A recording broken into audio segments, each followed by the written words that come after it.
አይነገር ስጦታው እግዚአብሔር ይመስገን።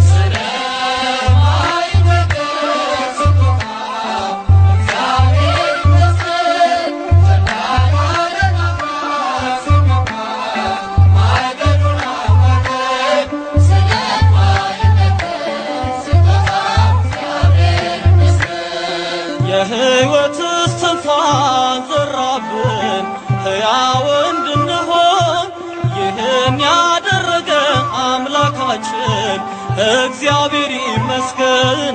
ስለማይነገር ስጦታው እግዚአብሔር ይመስገን።